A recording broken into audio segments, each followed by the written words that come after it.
select board meeting? Oh, sure. If it does, that's easy to refer to the minutes, but if we have a select board meeting, like the Monday following a planning board meeting, there are no minutes available yet, so I try to take notes and make them available. You can just pull the transcription off of YouTube and then run it through an AI and get it, and then just read that at the meeting. True. Yeah. Pull the cliff notes from the meeting transcription. Mm-hmm. I'm not really recommending that. Are we on yet? I hope we're not on. I hope. Oh! You didn't catch my turtle comment, did you? No. Good, thank you.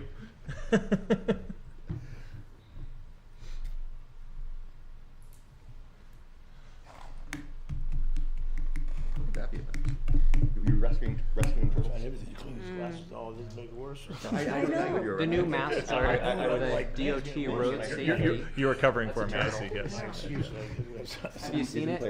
I don't remember her name. There's a turtle mascot for DOT's new road safety campaign. Oh, really? Yes, it was designed by the child of one of the safety engineers over there. cool. It's got a little helmet. Get together And next it's September. I don't remember what the tagline Yeah, is. and they're but gonna include like Word for 4 the different. turtles. So, something like that. speaking of turtles, there's a Start turtle at expert that Ben's. lives in Warner, It's gonna start up there who on was Friday night. recognized a gonna couple go of years Saturday ago. He and actually Sunday. received a It's not gonna be MacArthur there the Genius whole Grant weekend. Wow. because of his work for turtles. Oh my Like, God.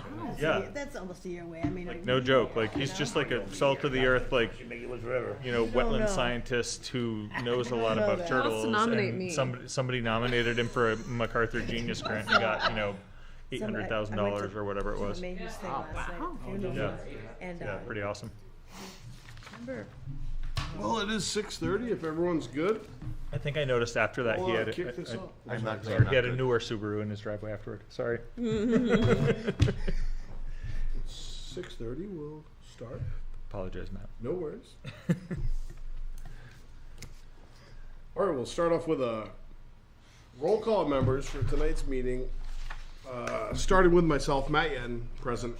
Susan Wood, here, John Christ, Here? Phil Lamoureux, Here. Michael Bouchard, Present. Molly McCann, Here. Neil MacGyver. Did you hear anything from Neil? Neil did advise me that he is out of town this evening, unfortunately. All right, Neil MacGyver excused. Zach Tyrell will not be joining us tonight. Phil is here. And Bradford Puffer. Yo. All right, excellent. Great, thank you very much. We'll move on to a review of the minutes from October 2nd. Do you want to seat Bradford since Neil's not here? Yes, can we? Yeah. Yeah. Probably We should. are down one member. Let's do it. Bradford, would you like to be seated as a voting member tonight? I'd love to. All right. May the record reflect Bradford Puffer is seated as a voting member. Thank you, Phil. There's a inconsistency in the. Sorry, are we reviewing the minutes? So sorry. Yeah. Sure, Okay. just some minutes. All right. There's an inconsistency in the way that Judy's name is spelled. Oh, really? Either a Y or an I. Whereabouts are we? Second page, the first paragraph, Judy spelled Judy, and in new business in bold, the board will meet with Judi. So, Good catch. don't know. Which way is it spelled? With an I. With an I. I think. Thank you. Thank you very much for the page numbers. I don't know if that was there Oh, yeah. last time, but I did Very notice it now. helpful. and Very helpful, thank you. Favorite. When I remember. I'll make a motion, we accept the minutes of October 2nd as amended. Second? And if there's no further discussion, all in favor? Aye. Opposed? And abstentions? Thank you very much. Joseph, any communications? All right, a few communications. I'll start with the short, and I'll move through to the long, if that works for you all. The easy one, and at this time, I'm afraid most of us won't be able to make it to Samberton, but we did receive a notice, and we did put this on the website, which was, I think, a good suggestion from last time. One of these cell tower notices for a proposed new personal wireless service facility on Cadillac Lane in Samberton. And generally, public hearing was scheduled for this evening at 7 p.m. but we did, Dan, we're getting a message from someone on Zoom that they cannot hear the audio. I don't know if that's something on Are my we end. just Is muted it just here? this mute on the TV? Try that. Probably. Yep. Good catch. Oh, tricky. Ooh, backwards. There you go. Can you hear us now, Will? I got you now. Yeah, thank you. Great. Thank you for letting us know. Great, thank you. So generally, Town of Sanborn has notified us of that hearing, October 16th, 7 p.m. for that personal wireless service facility. And since it is a cell tower under the RSA, surrounding towns are also notified. I'm not sure if anybody from the community did attend or is planning to attend, but we did include that on the website in case anybody. I was gonna wanted say, to see if it. anybody is so inclined to attend, there's still time to get there. There It is. starts in half an hour. If you're watching this live, you probably could make it down, drive safely. But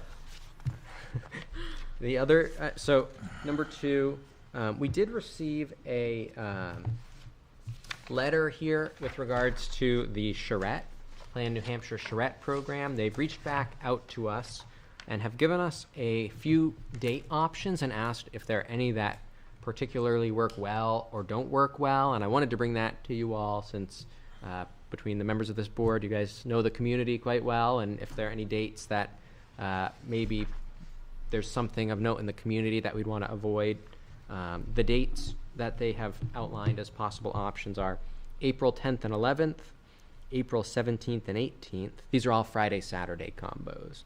April 24th and 25th, though it's noted that would include the Saturday leading into school break, so best to avoid if possible. May 8th and 9th, May 15th and 16th, May 22nd and 23rd, though that is Memorial Day weekend, so also good to avoid. When is graduation? And then the 29th and 30th. I'm not sure of that date. It's probably the first weekend in May, but I can check. So they did recommend leaving out the weekend of Easter and the weekend of New Hampshire School Vacation Week. But those other dates, I don't know if there's any other things. That's probably a good one to keep in mind, graduation weekend. Any of those that sound like there's any conflict or any that sound particularly good to folks? May 9th is commencement. Commencement, probably good to avoid. And can we have can you send those to us and have a few days to give you some potential feedback in Yeah. case we see anything? Yeah, definitely. I can do that. And if you just want to, they are meeting again in 2 weeks from now. So not before our next meeting, but I can send out that list of dates. And if anybody is aware of any conflicts and just wants to shoot me an email about it, I can relay all of that back to Plan New Hampshire. And That'd be obviously they great. can't guarantee, it's going to depend also on their availability, but they wanted to get a sense from us of our availability too. Yeah, if we can get back to you with crossed off dates, Yeah. this doesn't work for our community, this doesn't work. That would be great. I'll narrow it down to something we move forward with. Yeah. All right. Thank you all. It's a good suggestion. I will do that. And then we have just last time I'll mention this, the hearing for the proposed 10-year transportation plan at the Pease Public Library, 6 p.m. on Monday the 20th. That's this coming Monday. There's also opportunity to participate online. So if you want to either Zoom in or submit written testimony, you can do so on the DOT website. Then I have a brief update, communication, sort of. At the Select Board meeting, there was the first hearing on the Select Board's acceptance of the cross-access easement on the Mid-State parking lot. This is on the upper parking lot on the downtown Main Street facility that was approved by the board about 3 years ago. The upper parking lot cross-access easement would allow for ultimately, if the town chose to do so, connection between Gould Terrace across that parking lot to other potential parking lots which could be developed on that elevation, or some other type of access way between Gould Terrace and either Webster Terrace or Main Street. So the first hearing was held by the Select Board. They do have their next meeting will also have a public hearing on this, and then the meeting following that will be the meeting where, under statute, they have the authority to vote on it. Only after those two public hearings, that between 10 and 14 days apart, can they then schedule a date between 7 and 14 days after the second hearing to vote on it? So it's a pretty stringent timeline, but the easement language was reviewed by the town attorney and approved. There is a stamped surveyed plan showing the easement location. So at this point, it really does just need to be accepted by the select board, assuming that after the public hearing, they decide to do so. Is this the easement from Midstate? From Midstate to the town. Yep, that's correct. Can I ask a question? Please, yeah. Regarding the Gassett hearing, Yes. do you have any words of explanation for either us on the board or anybody who might be watching this now or on replay video as to what sorts of things are appropriate to say, like speaking from our own personal perspective about the importance of these projects? And I know there are some moving kind of targets on their end. Yeah. And I'm just kind of curious if you could speak or anyone can speak to what to expect and what to be prepared to say. Before we move on to that, are there any questions about the easements for everyone? I do have one question I want to cover before I move on. Yeah. Does that easement still include public parking in their parking lots after business hours? That was one of the conditions of approval. It's not specifically covered in the easement, but one of the conditions of approval, of the zoning board's approval, was to continue to allow parking outside of normal business hours, something to that effect, by other area businesses as offered by the applicant. So the zoning board did include that as a condition, which the planning board incorporated those conditions by reference into the site plan. So that was a condition of approval, and they did update their plan to include that condition, listed as requested by the board. And the current Thank you. verbiage is still, if I recall, the original verbiage was kind of vague as to what business hours actually mean. I can read you that condition if you'd like. That would probably be easier here. Joseph, while you're looking for that, can I remind the board that in the hearing, it came up that this easement was actually a condition of approval of the site plan from 2006 that never got Correct. recorded, and we followed up on it in their most recent site plan. So there's history to this. Yeah, absolutely. That's a good catch. I mean, in 2006, exactly, the Gold Terrace was abandoned or vacated by the town, roughly. It might have been 2005 that the town vacated it, but it was just before that parking lot was developed. And in 2006, as a part of all of those moving pieces of vacating the portion of Gold Terrace that went the rest of the way down to Main Street and giving it to, at that time, the bank, there was a condition placed by the planning board to give the town that easement on the site plan to create those parking lots. So yeah, exactly. The board And carried that over. it wasn't done at the time. Correct. There was no easement at that time. All right, thank you. And then the zoning board, their special exception, condition number 2, was the applicant shall continue to allow off-hours use of the parking lots by nearby businesses as stated in the application for special exception. Okay, so that was a different entity or different process through the easement, but I was confused in those. Thank you. But it was a part of the approval overall. Approval. All right. Wasn't that confused. Sorry about that, John. It is a great place to park if there's ever an event at the Monkey and you're trying to get to Main Street. Yeah, great overflow Handy. parking. Yep. Walk down the stairs and you're there. If there's no other questions regarding the easement or the parking, back to the Gassett. All right, so the Gassett hearing, it's a good question because it's a little bit of it's not a process that comes up all that much, but every 2 years, the state draws up a new 10-year transportation plan. And there are a lot of things in the 10-year transportation plan, but broadly speaking, it is a vision for how the state will allocate its transportation resources over the next 10 years. Part of that is including projects that are advanced by towns, through regional planning commissions, and then ultimately advanced by the executive council, signed into law by the legislature. So part of it is basically a list of projects that towns have proposed and regional planning commissions have supported, which get signed into this 10-year plan. There are other parts of the plan too that come from other funding sources, There's TAP, which is Transportation Alternatives, and that's under kind of a separate process. CMAT, congestion mitigation, air quality. All together, though, it basically functions as a tentative list of the next 10 to 12 years of transportation projects for the state. So there are a couple of parts to that. It is first drafted by DOT, taking into consideration new additions proposed by towns and regional planning commissions. That is, the 10-year plan is drafted by DOT, who then gives it to the GASSET, which is the Executive Council plus the Commissioner of DOT.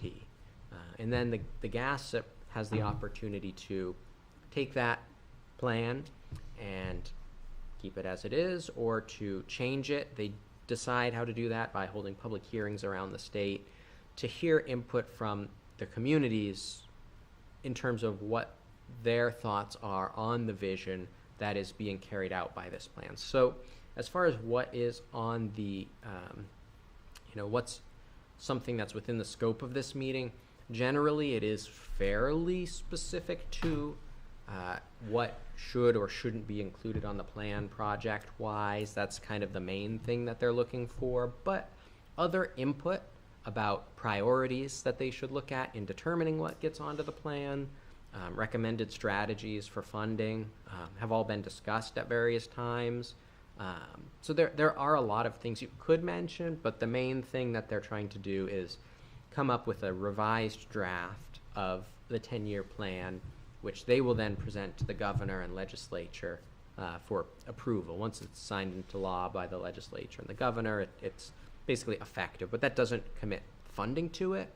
So it is worth noting that it's not necessarily committing 12 years worth of funding, but it is sort of laying out projects over the next 12 years. They, of course, don't know what funding will be in 12 years, so it is, once you get that far out, it is kind of an estimate, just doing their best to anticipate what they will be able to do based on, past trends, current levels, things like that. So that's kind of a long answer, but there's a lot wrapped into these hearings, and it could be advocating for or against specific projects that are in the plan. And as a reminder, we had Smithbridge Road pulled from the plan. It was already accepted. Yep, And we had another one denied entry into the plan, exactly. Oh, which is the North Main North Street. North Main Street. Yeah. okay, that was my question, was Smithbridge Road further up on the 10-year plan than North Main Street? So yes, Yeah, because, and it was pulled. So Smithbridge Road had already been signed into 2 previous 10-year plans, I Okay. believe. So it was probably 4 to 5 to 6 years into the cycle, with engineering scheduled to begin in 2027. wow. So that was a little ways further in. And that was to upgrade the intersection of Tenny Mountain Highway and Smithbridge Road. The other project that we're talking about is the North Main Street project, so realigning the sort of sloping curve in the area of Armory Road, Toby Road, and where the Plymouth State parking lot is, up to the Green Bridge and North Main Street, and then also extending sidewalks and broader shoulders from basically where Main Street intersects with Toby Road all the way up to Fairgrounds Road. So that project was proposed for inclusion this year.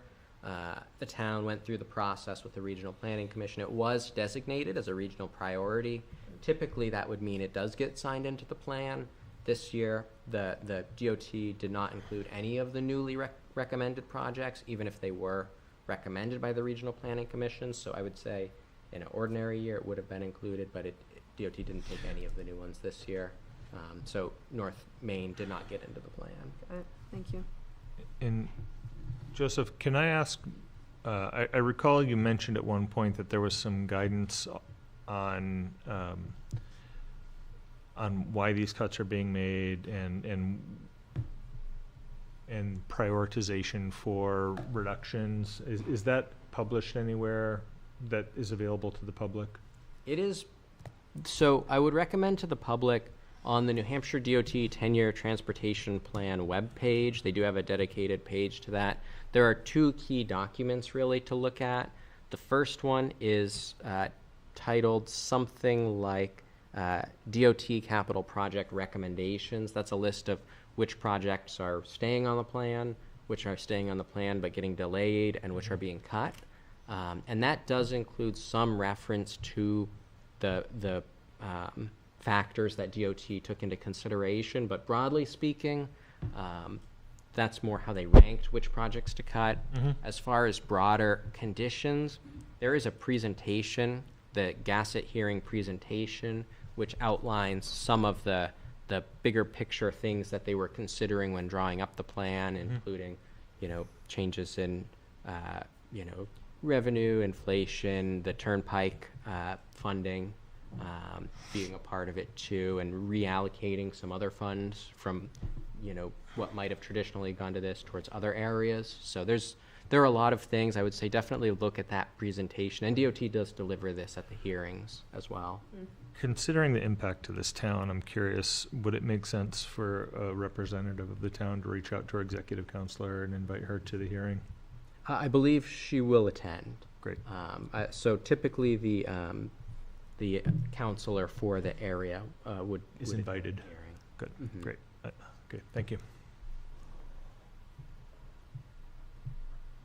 Great. Right. Anything else? So the other thing would be the longer letter, which did make it into the packet, came in just in time, from Stephen Kelly, and I can read it to the board if you'd like. It's about a page, or if people wanted to read it over, it's up to you. Do you mind reading it for the public? Certainly, yeah, it'd be better for people on TV than just watching me read, probably silently. So it reads, "Dear Plymouth Planning Board members, first I would like to applaud the board for your continued prioritization of the Tenny Mountain Overlay District, TMOD. Throughout the year, as you've navigated many other critical matters and projects, the TMOD discussion has remained a top priority, and our team sincerely appreciates your continued effort as we work collaboratively to get this proposal to the voters of Plymouth.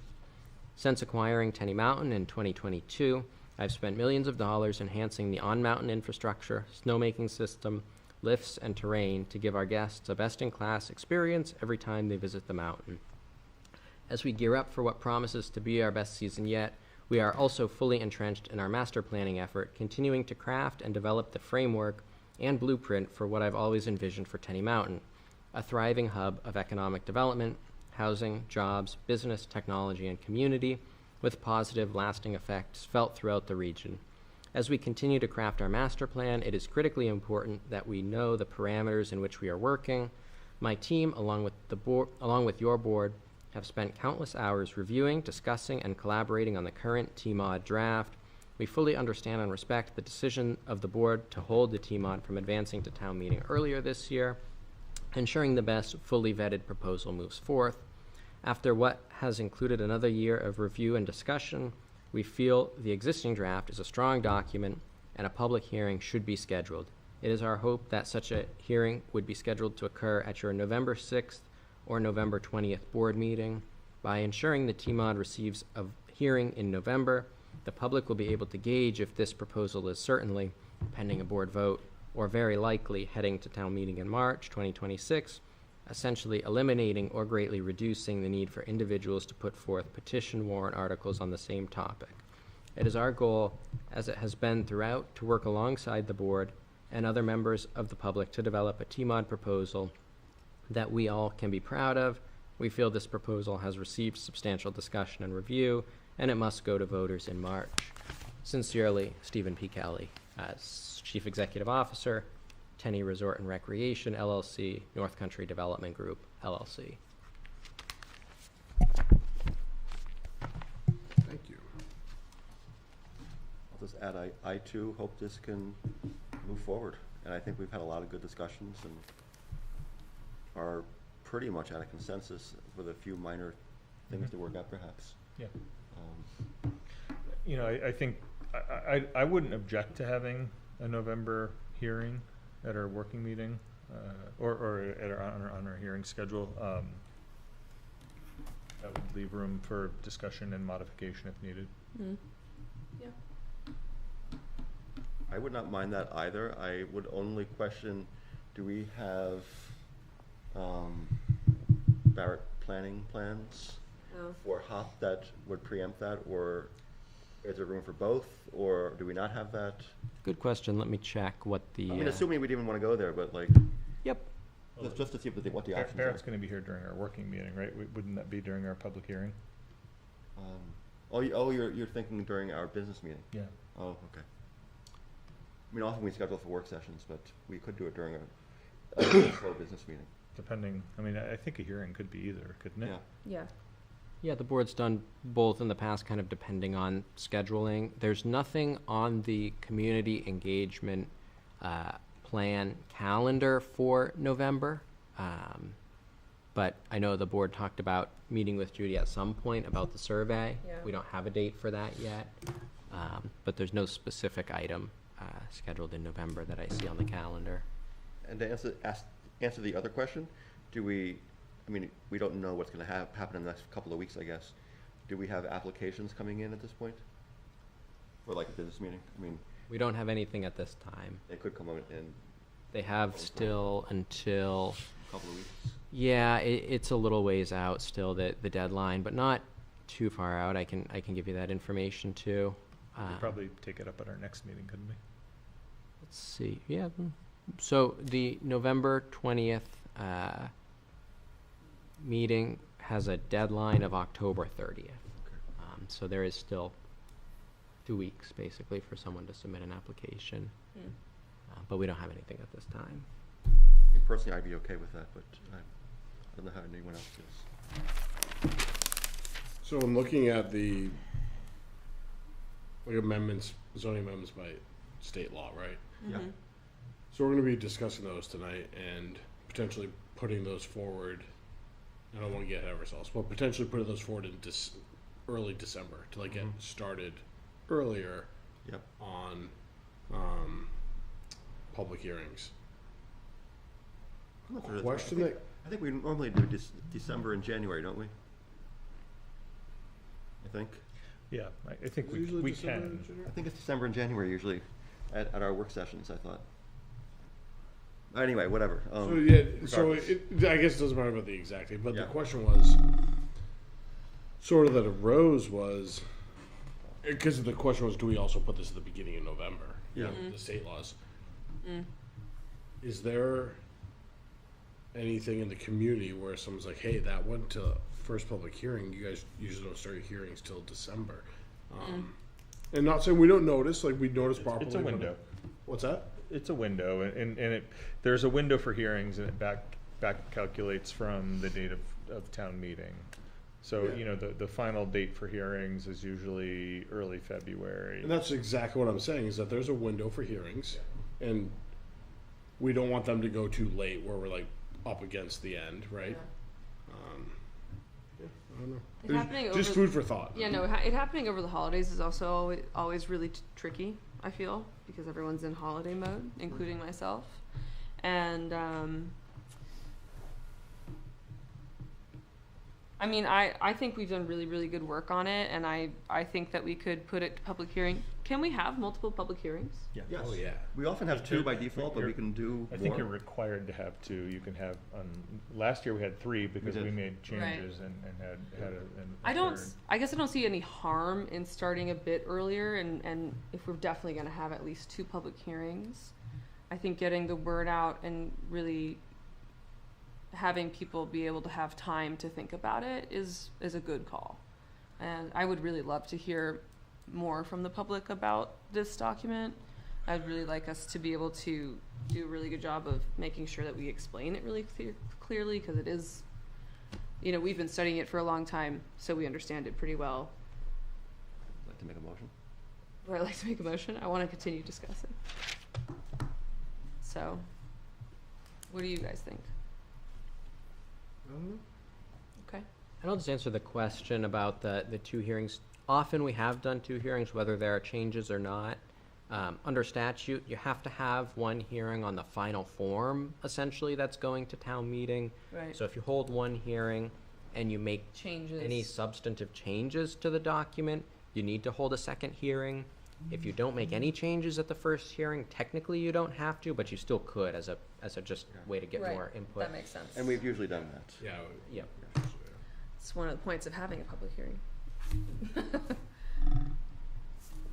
mean, starting earlier does give the opportunity, if there are complicated questions that arise, Yeah.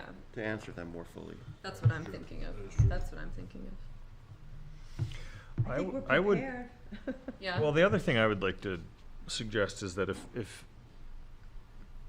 you know, if Tenny Mountain has any specific interest, you know, it'd be nice to get their requests in writing in advance of the hearing too. I mean, otherwise, I mean, you know, if we have a hearing, it's possible they're gonna come to us and, you know, I think, you know, a lot of our discussion happened last year in hearing form, and Yeah. that might happen again, but we could handle. Although the letter says, if we're to believe the letter, Right. that they're pretty happy with the way it's looking right now. Right.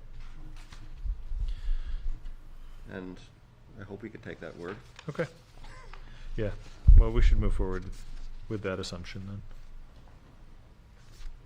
I mean, there were some things that they requested that we didn't abide by, and I think we had a good discussion about those and decided not to for a reason. Yeah. Mm-hmm. So they weren't reasonable. I in think some we were cases. flexible, we made some accommodations to their requests, but. But they were talking about They like were vastly certainly not reducing the minimum size and other things, and we just like, no. Right, Yeah. And Yeah. yeah. did not see it as in the interest of the town. Yeah. Right. I don't know, I don't think it's appropriate to vote tonight on whether or Scheduling. not to move it forward to public hearing, Let's put With it it- on the agenda for next with meeting. it not being on the agenda. And that's the only, I'm like, is this doing, I don't know, I just, yeah. By all means, if there's a motion, certainly, Yeah. there's a motion, but This is motion to the I'm motion. wondering, like, Don't we have a spot on our agenda tonight to talk about zoning amendments? we do, yep, so we do have the zoning amendments listed out for, we do, related to the state changes and, master plan stuff, and that's the thing, I don't know. Let's come back to it later. Yeah, I'm fine coming back to it later. We, That's fine. we certainly have other business to do now. Yeah. We can revisit this again if we have time. We can move it to agenda number 7. Item number 7 on the agenda. All right, that works. Any other comments right now, Joseph, from yourself? Nope, those are all the communications I have at this time. All right, perfect. Can you move us on to applications tonight, Yes. please? So we do have a request for a 1-year extension of the 2-year time frame to begin active and substantial development from Horizons Engineering on behalf of Slater Holdings LLC. If anyone does not remember, in 2023, November of 2023, the board approved a self-storage facility on this property off from Fairgrounds Road. It's it's included in the packet. There was a boundary line adjustment that accompanied it, and I did also include a copy, I believe, of that site plan. 4 storage buildings, a small office, parking facility, and gravel drive. There were 3 conditions. The applicant has provided a letter outlining that they have complied with the conditions of approval. So they did meet their 1-year time frame to begin to meet the conditions, but we have 2 time frames that fall on each approval, a 1 year to begin to meet your conditions and 2 years to begin active and substantial development. And they're asking for a 12-month extension of that 2-year time frame to begin active and substantial development. And it looks like the applicant does have a representative here tonight as well. Can I ask a clarification question first? Mhm. Yeah. Please, yeah, sorry. So the state law change, when does that go into effect, and does it affect backward applications that have already been approved? Good question, and the answer is it is in effect, and yes, it does. It is not clear to me that that necessarily impacts this particular Okay. application because that deals with vesting. So what that statute says is if you begin active and substantial development within 3 years and you get substantially complete within 7 years, you are vested against changes in site plan and zoning. So we do match that time frame in our site plan regs, and I think it's best practice for our time frame to begin active and substantial to match that state time frame. But we my understanding, and unless the applicant feels differently, is that it doesn't necessarily change the provision of this approval. Though I'd be happy to discuss that further if anybody. Can I ask, not because I do or don't want to Yeah, like say no yeah. to this, just because I'm curious. Welcome, Will Davis. Can you hear us okay? Yeah, I'm here. And I don't even know, Joseph, where should we go with this right now? I'm sorry. Yeah, so there's not a specific requirement to hold a public hearing on this type of request for an extension. For the 1-year time frame to meet conditions to be extended, there is a public hearing requirement, and there's not one to extend at the 2 years to begin active and substantial development. Perhaps something, if the board wants to harmonize those in some way, at some point, if we're looking at site plan review again, we can think about that. But at this time, basically, the board can review this request, ask any questions about the request, and then it would just be a motion and a vote. I mean, the board could take public comment if there are any, though it's not a noticed hearing. And then it would just take a motion, second, and a vote from the board to grant the extension request for 12 months. So that would go to, that would allow them to begin active and substantial development anytime before November 16th of 2026. Thank you. Are there any comments, questions, or concerns regarding this extension request? I have one comment, which is, I find the application itself to have self-storage in this location where we have water and sewer hookups and all this, where we could have more housing and near housing, to be unfortunate. That being said, there's nothing about this request that seems unreasonable, and like I'd have any real reason to stop it from us saying yes. Would the representative like to say anything regarding this? I'm curious. Or Yeah, so I'm Will Davis with Horizons. I'm here with Colby Combs with Slater. I mean, there's not a lot to say other than, like Joseph gave a pretty good summary. We've met the conditions of approval, and Slater just wasn't quite ready to move into construction yet, and is just requesting some additional time to get those ducks in a row, and still intends to do the project. And Colby, I don't know if you want to add anything to that. Yeah, I'll provide clarity, guys. It was financing with the tax bill. We're waiting for tax implications and the cash flow, mostly for the administration, and we feel very confident now that we're ready to move forward. This is mostly on the timing, tied up for cash flow and utilization of it. So that's kind of with the one extension there. We got everything lined up, and we obviously need to get some things in line now, but now that we know some good insight, we're getting ready to actually start development. Great, thank you. great. I feel comfortable with this. I wish I was up there with you guys. Sorry I couldn't make it. Tonight, Connecticut. I'd much rather be in New Hampshire than Connecticut. Or we just it's more business work. But thank you guys for your time. And any questions, please feel free to ask. Thank you. Are there any public comments on this item on the agenda tonight? Perfect. Yeah, I mean, I have to say that I also think that it's a little bit of a missed opportunity when we have infrastructure built out there, but there's, nothing on the books that says we shouldn't grant this, so.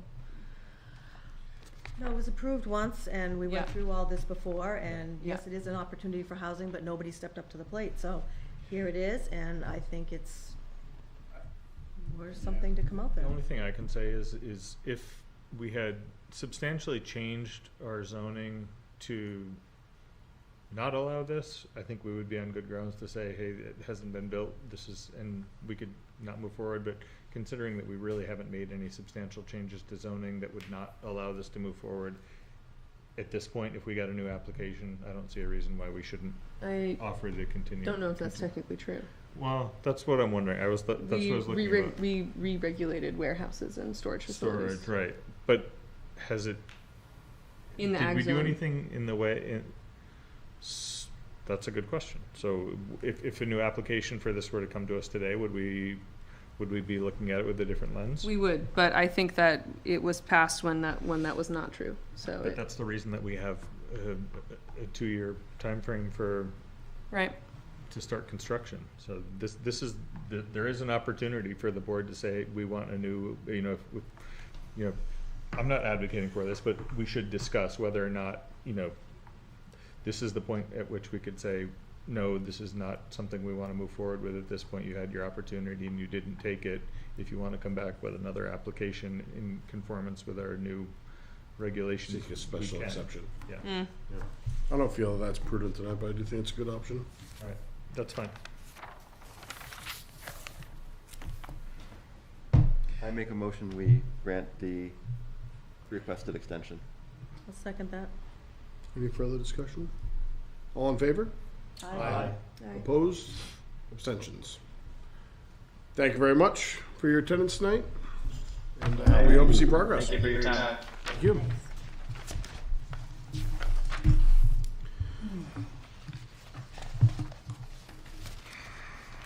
Joseph, any informational and pre-application reviews tonight?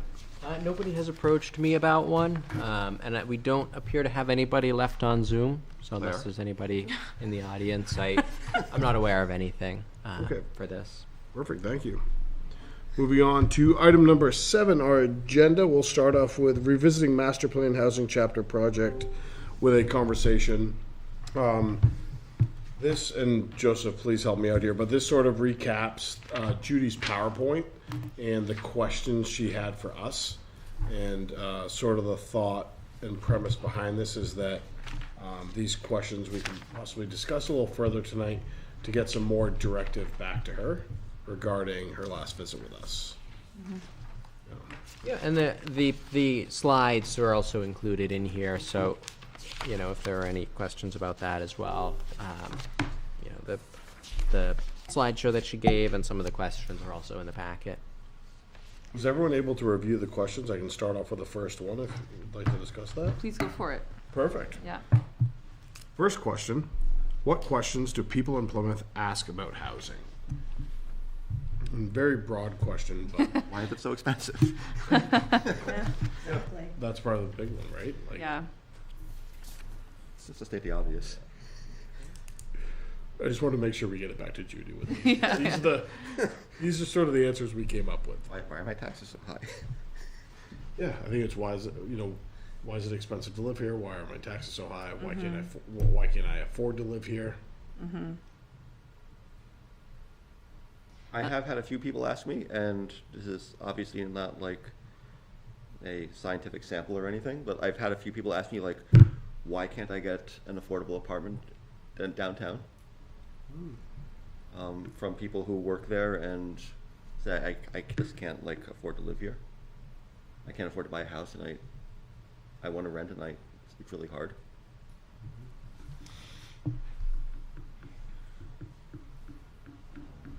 Which is also why housing's so expensive, but kind of different twist. Rolls on up to it, but just a little different perspective. I don't have anything particularly to add to that, Okay. yeah. Obviously, the property taxes are a big piece of the dialogue. That's huge, that, and why do we have so much nonprofit? Those are the two really kickers. Oh, is that why, what? Nonprofits. Oh, yeah, yes. Which is part of the conversation, although not one that a housing study can really, or how they can really answer, Yeah, unfortunately, yeah. yeah, It affects how taxes get paid, but yeah. we, real estate is available in the open market and Yep. anybody can buy it. What are Plymouth's best opportunity areas for housing? We sort of discussed this in the past over the first phase of the housing HOP grant, and I think one of the consensus, it's sort of like an easy consensus to get to, and I don't even necessarily think, don't know if it's the right one as far as geographically goes, but one of the easy ones to get to is wherever we have, water and sewer. That's a pretty Yeah. straightforward one. Which at this point is mostly Fairgrounds Road, right? Mostly fairgrounds, and there's the the ICD, which we Right. aren't very like friendly about housing in, and we do have Do we have to, infrastructure there, at least on one side of the road, or however that works. we have to allow housing in the No, because it's commercial industrial, and the industrial part means we don't have to, because there are potentially conflicting uses. Okay. Where if it was just commercial, then we'd have to. Yeah, okay. But highway commercial is impacted by that. So interesting, so, Change, because it doesn't allow industrial. right. And those two areas, Tenny Mountain Highway and Fairgrounds Road, have got your major north-south access and east-west access on each end. You know, just, that's the logical area for housing. It's got the infrastructure, state roads.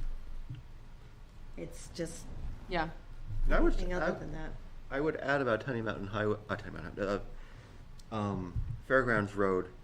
The money was paid to build that infrastructure, with the anticipation of like using it, and I really think it would benefit us to make the most of that investment and promote more infill in that area.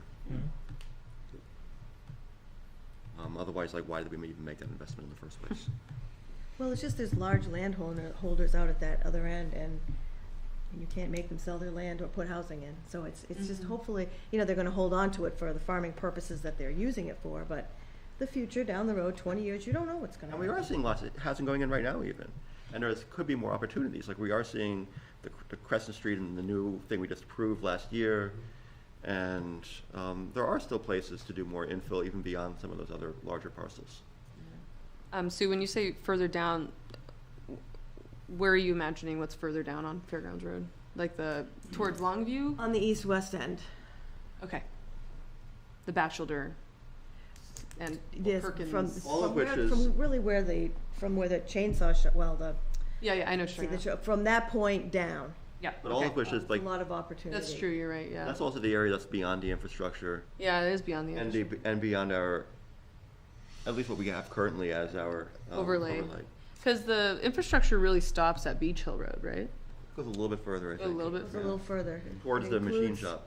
Yeah, it ends Right down about there. there. before the dip of the Look road. for the last manhole, and it's Okay. it's actually right around the chainsaw shop. Yeah, Okay, exactly. oh, Right in oh, past the right- clouds. Yep. Yeah, It There's does not a extend. lot of mountainous area there, there's not, I mean, it's just, when you go onto the other side, yeah, over towards the backside of the Walmart, that whole area back there, it's ledgy, it's mountainous, there's a lot, it's just not as conducive to housing, yeah, the Yep. type of housing that you're referring to. right, right, And I think a good choice was made to put that infrastructure in. right. I think now it's our opportunity to make the best use of it. Do we need any answer beyond that at the moment? If that's like our main answer? I don't think so. No, it's just, I think these questions, when Judy brought them up the other day, we all just were kind of like, wow. Oh, yeah. So I, you know, Yeah. No, you're right. Letting them stew for a little bit is smart. I think there's a lot of potential for development off of like Cooksville Road. And there's some undeveloped farmland in that area with elevation that, Off of Fairgrounds Road. That was an area that the town looked at maybe 50 years ago for an industrial park, actually. Right. In the industrial Wow. park study. right. Never came to be. but Wow. It was identified at that time as potentially suitable for development. What happened to our chair? Let's see. Vice chair. What housing policies should the town change, if any, and why? What are our housing policies right now? Is my main question. I What- mean, I think of Units housing per acre and that kind of stuff. Okay, so What that's type for of the housing six, is the allowed? six Number of unit. units, you know, Yeah. units. Six unit per question. building. Thank you.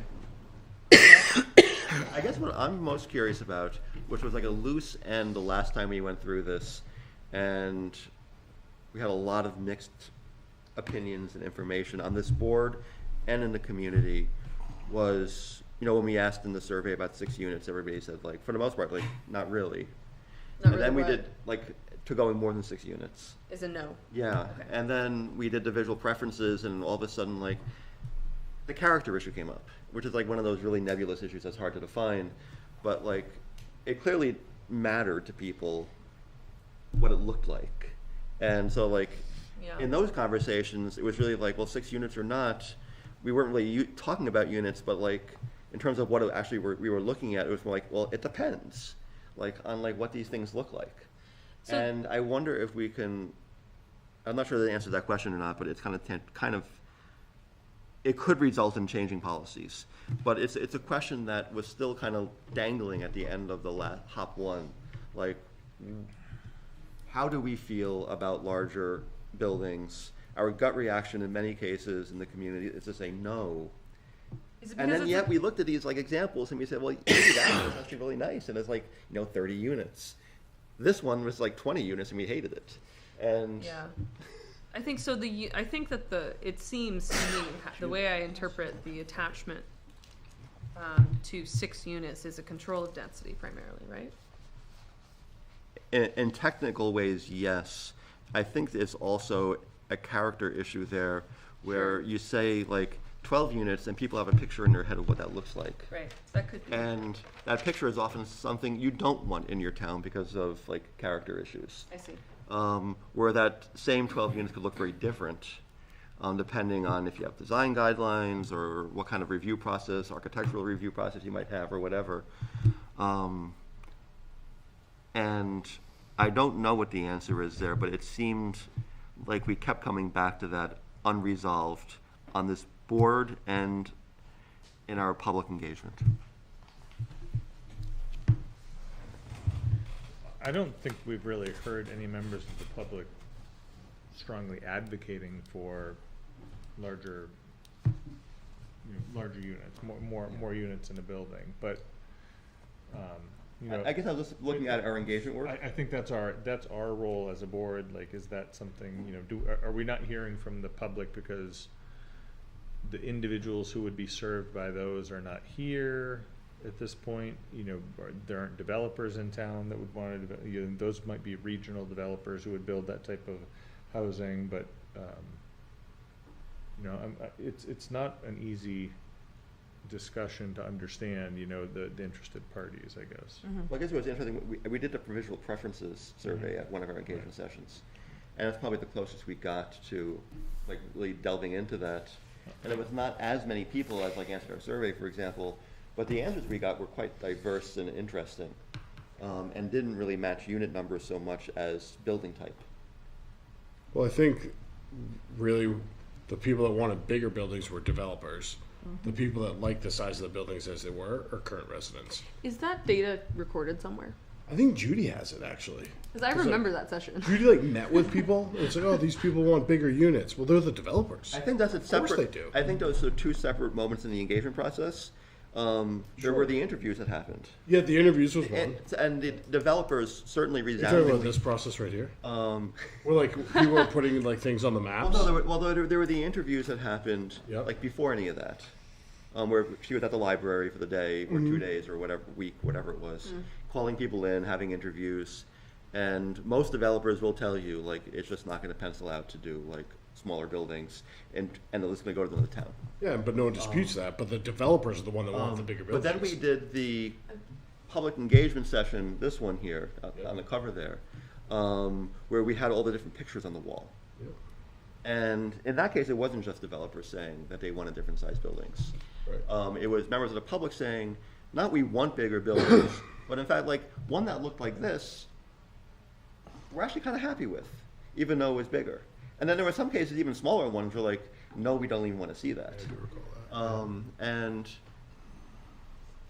I think that was really interesting feedback, and it really speaks to what we do here in our public hearings and such about people talking about character.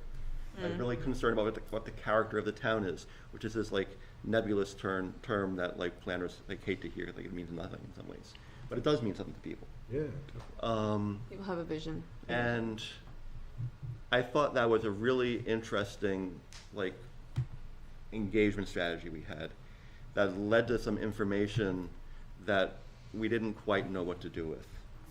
And I wonder if we could And I'm not saying we should, but I wonder if we could entertain larger buildings if we had design guidelines, an architectural review process, or whatever it might be that said, you know, we don't want this, because we all hate it.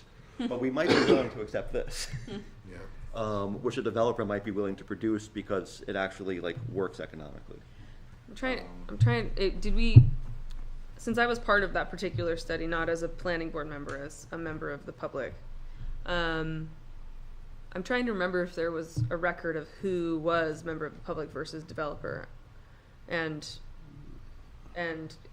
what are there pictures of those, you know, boards with all of those examples with the. We have pictures of those Yeah. boards with the sticky dots on. I'd like to look at those.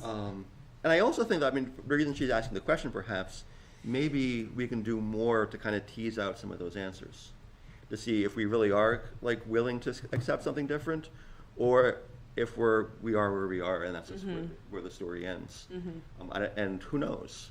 But it might be interesting if we are doing some more engagement to tease that out a little bit more, so we can actually really know what that means. Yeah. And maybe it means we are at 6, and that's fine. Yeah. But maybe it means we're not, and Maybe we find it's something else, actually. yeah. And Judy made a good point too, that it could be density on the lot. Maybe you could put more on the lot. like a few 6s. That's right. Plymouth Woods, right? There's 4 6s there. Is that on Fairgrounds? Is Plymouth that Woods? Fairgrounds, right? Yeah, okay. I think, I'm not sure, but multiple buildings, Yeah. 6, yeah. I think there's multiple ways to look at it. There is, yeah. And that's, but we seem to get hung up on that board view and the comments on that. And I think we need to, maybe look at the density. I think the 6-unit thing, somehow if we can get that involved in the survey, I think would be very helpful to find out where people are a year, 2 years later. Yeah.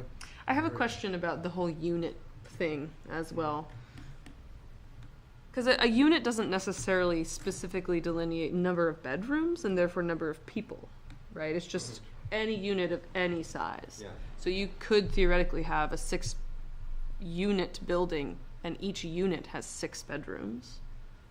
In theory. Yeah. I know that's As long as unlikely. it's If not it gets, pushing like, up rented against out or some other something. zoning, potentially, but, and I don't know one way or In the other. terms of all the other kind of They could be- dimensional. They could be attached townhouses with, you know, with condo ownership and, you know, larger attached.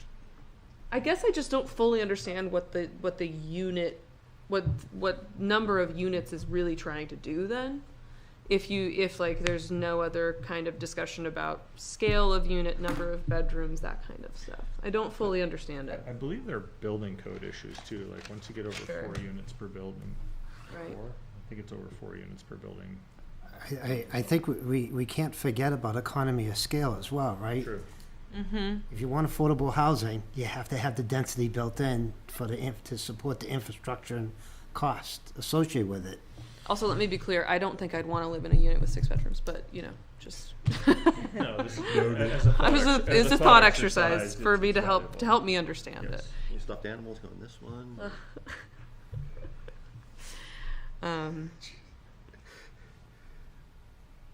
So we It use. sounds like this could use some further exploration, Yeah. and just to kind of tease out if this really means anything, because this has gone back and forth several times now in the last couple of It years, just never goes away. and it may still never go away, but it seems like there's more to learn. Yeah. I certainly Absolutely. feel there's more to learn for myself. Well, thanks for taking on that question. Doubt for a second. Well, Matt, Couldn't stay out there the whole time. anytime. The final question Judy asked of us is, what do we wish we knew about housing in Plymouth? What do you wish you knew about housing in Plymouth? Is it housing or manufacturing that we need? What do people want to see? What do you wish you knew about housing in Plymouth? I kind of wish I knew, and we teased this out a little bit in the first hop, I think, but I'm not sure how specific we can be. But I kind of wish I knew that if supply and price wasn't an issue, who would want to live here that's not currently living here, because they're part of our workforce, because they want to join the community. And I know this is kind of like wishful thinking to think we can answer that question, but it does certainly cross my mind sometimes to think like who that lives here in works here in a low-paying job would want to live here, or who that didn't even think about living here for cost reasons, for example, but otherwise would want to be here, is not being served by our current housing models. That's an interesting question. Remove all the financials from it, build in everything else, and who would still want to be here or not be here. Yeah, Yeah. and I mean, we're not going to find out the answer probably, but like, Yeah. it makes me wonder, like, who are we excluding from our community with our current housing model? So I have an observation that might lead to a question, which is that we're in an area that's rural enough that it's almost impossible to live here without a vehicle. Even if you are in Plymouth, I will say there are a few exceptions who live in Plymouth I know without a people vehicle, cars, and yeah. we see them walking. Yep. But the majority of people are going to cars. live, that are gonna live in Plymouth are going to require a vehicle for some reason. So my question, I guess the question becomes, to what extent would additional affordable housing in Plymouth create opportunities that's not already present by more affordable housing options in surrounding communities that are an easy commute for someone with a car? So I can see how affordable housing might be really important in a bigger city that's walkable, where you might be able to exist there without a vehicle. But I'm going to presume that anybody living in Plymouth is going to need a car. And once you have a car in this community, why are you not commuting to, is there housing in Ashland? Is there housing in Holderness? Is there housing in Rumney? Like, tertiary are there abutting communities with affordable housing options that would serve that population? And would us changing our zoning to allow more affordable housing, would it just create an unnecessary spot in the market, or would it meet an unmet need that exists for people who really want to be in Plymouth? Can I tell a personal anecdotal story? So that was a lot of, I'm happy to hear your question, but I understand that was a complicated series of thoughts and questions. No, that's a good. No, and that's exactly where I was coming from. good Is it question. really that we need in Plymouth? Right. That was my question. But if I can tell a personal anecdote, I moved to Plymouth to work at the university, and worked there for almost 10 years. And I specifically chose to live in a house where I could walk to work. And I wouldn't be in my car every day. I would be in my car every few days to like run some errands or something. Otherwise, I wouldn't have to get in my car. I could just leave it in the driveway and walk to work and buy a few things downtown. And it's really nice. At this point, of course, I took a job where I have to drive to work now. But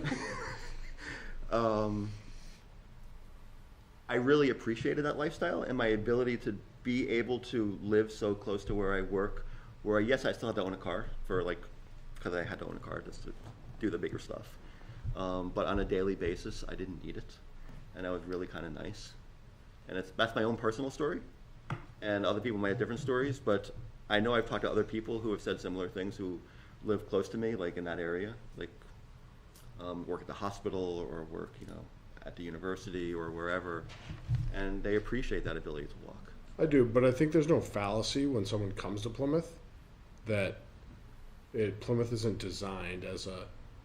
Well, I wish we had Frank here tonight, because he'd make sure to inform us that we have every form of public transportation, one way or the other, as listed by the NCIC.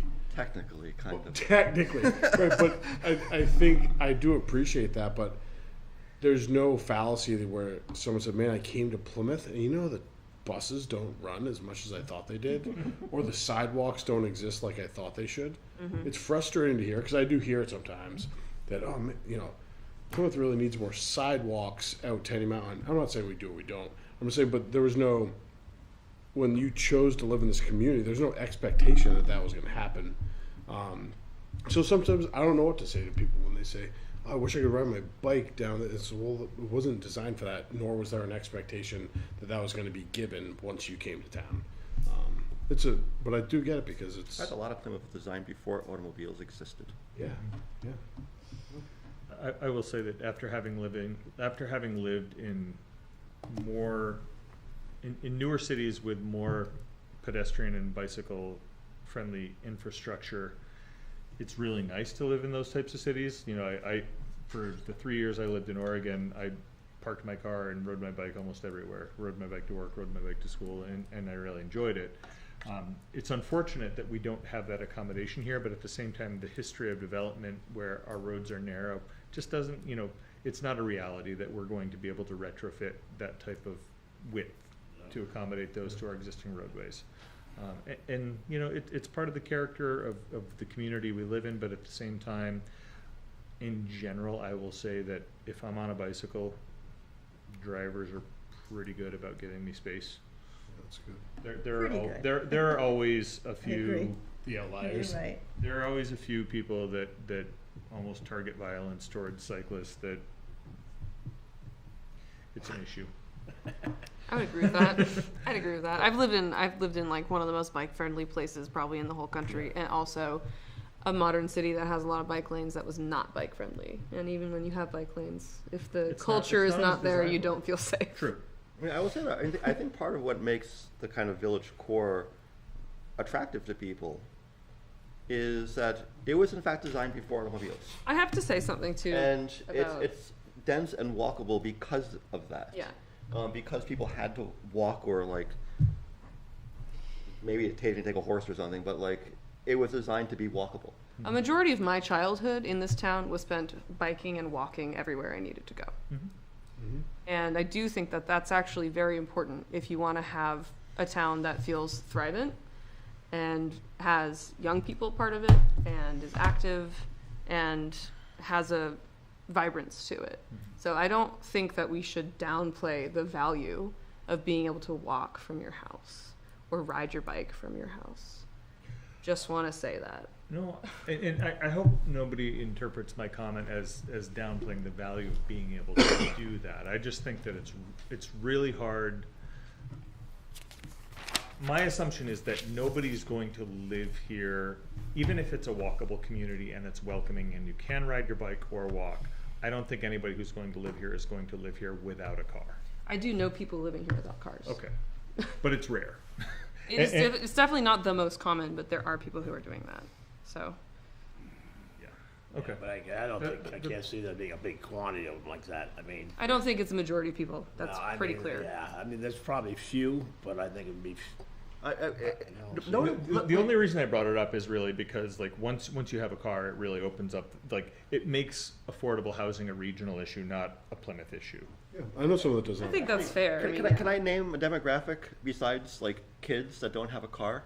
Sad? Lots of older people do not have cars anymore. That's true. No, but they And our state is the second oldest population in the country, including in this town. We fit that demographic, and there are more and more people aging in our communities. And as they get older, they are less and less reliant on cars, often for very Are practical these reasons. people old enough so they're going to drive still? I mean, And- to the I point. think that's part of it too. And so it's a question of how do we serve that community as well, in ways that make them feel welcome and able to still be part of the community and not just shut into their houses. Maybe you should have public transportation. Did anybody look at any of the 6-word story responses? I haven't seen them yet. I just looked at them at Joseph's desk. the Oh, other day. well, I have not known. I will make an observation that as a child of parents who are aging and you know considering reductions in their driving capacity, like when somebody gives up their ability to drive, they're probably not in a condition to walk either. Yeah, exactly. But I got You know, most people are holding on to their ability to drive well after they can walk the As long as distance that freedom. you would want them to go. So you know it's. Yeah, but I mean, it does raise the question of should there be more accommodation in the public transport realm for people who choose to age in place in their homes. But I think that's why we have Transport Yeah. Central and services like that picking up. I mean, one thing, my son went to Plymouth State, and when he was there, one thing he was really floored by was the amount of people, and that's just coming from college kids, that drove from class to class. And was like, couldn't believe they couldn't walk from the field house into town. And he goes, it just was, I mean, he had a vehicle, he had a car, and he watched, and he goes, I can't believe people are driving. His kids are just, he goes, it made him, actually, I've watched kids. irritated him. I've watched kids get in their car, drive through a parking lot, walk to the classroom from that parking lot, and that walk to the classroom from their parking lot was actually further than the walk to the classroom from their home. Oh, yeah. And yes, this happens. I Yeah. know it does happen, I know, but that brings me back to the people, I think, my public transportation might not be a bad thing to look at some point, of some type, you know? And now they have, what is it, Besides if the you need a shuttle. ride someplace, you don't have a taxi, what's it called, that you go online and find someone? It's. I don't think we have Like Uber or Lyft? Good luck Yeah. in good luck in Plymouth. There's No, I saw but one I'm the just- other day. They exist. That's but it's something that- hard to get. I think there But it's is. starting to come about more, I mean. There's at least one guy who will provide service in this area. We used to have a taxi service, McGill. We used to have a taxi service? Yeah. McGill's Taxi. Yeah. Amazing. We had a couple of them. And they didn't were we? busy. Didn't we, there wasn't a woman, a lady? He was the original one. Other people Find came out. in, but yeah. Have we gotten beyond the question? Can I just- Yeah, I think so. Can I Okay, just let's reiterate back something in real here. quick? I think that it would be really, really worthwhile. I flipped really quickly through the note cards for the 6-word stories, and they were striking. I think it's worthwhile for us to look at those things. Can we get those at some soon? I thought she was gonna Yeah, provide Judy's them preparing them for I was us. gonna say, is that something that we could ask Judy to provide scanned images and just send them out via email so we can all review them? Unfiltered? Yeah, we do have them scanned. Really? Unfiltered. Oh, Yeah, really? we do have them Yes. scanned and, well, generally, I don't have the stack that you were able to obtain, but the other ones I have been able to scan. Judy has the others. But the ones that I have physically with me are scanned, so, or someone could stop by and take a look at them too. Not every single one of them are like really relevant to housing necessarily, but there still is something interesting about what people choose to respond. So. I look forward to that. Request that with no redactions. What? Request that with no redactions. You've got me intrigued now. I have following up on Judy's last collection of what do we wish we know about housing in Plymouth. I have a follow-up question that's related to my first question of, what keeps people from looking for affordable housing in communities. My other question is, if there were more affordable housing in Plymouth, how many people who are currently living in abutting communities would choose to live in Plymouth? I think that was kind of along the lines of my question as well, I think. Yeah. Like, how many people want to be here? I will, go ahead, sorry. Yeah, no. I will reiterate my general question that I've had for many years, about, people who work in Plymouth and also live in Plymouth, who, I'm imagining, the people who work on Main Street that aren't necessarily students, are they able to afford their rents at the pay that the small businesses are able to pay them? There's a certain kind of connective fabric there, The- and The Rands, the yeah, I mean, Market. if we're a town that really loves small business, which I think we are, are we able to help those small businesses afford their workers? We can't do workforce development if we don't have housing. Right. So I just want to know what is the balance there, because I think we have it seems like we have a lot of numbers about home ownership and whether average families are able to buy a home in this community, and we don't really hear about We renting. have a lot of small businesses in this town, but a lot do. of them do not live in this town. The people who work there don't live in this town. People that own the businesses even. Oh, sure. Yeah. That is true, yeah. Actually, here's a question. This flew right in my brain. Long day. Well, while you're thinking about it, I guess. Okay, go ahead. Yeah. That's why I think, personally myself, I mean, this low-income housing is not a bad thing. I think businesses is what we need to see in this town, but more businesses like even Hanover has the hospital has those small ones there, like they have, and Bristol is actually starting to do a lot of that, where they've had companies come in there who are making good money, who are setting up small businesses in places, and I know there's 3 or 4 I've heard, and I can't think of right off where they are, but people go, that's what's going in there. And that is developing them a lot of money, income. And I personally think that's something we should see more of. It brings more workers into this town, and it's not so much the low, I mean, the housing's not a bad thing, but you could have low-income housing in Rumney, you know, and that's not gonna, I think the smaller businesses would be a big help too. And I think that's one thing where we sort of gotta, I think we should focus on, and we should let, whatever it is, you know, I mean.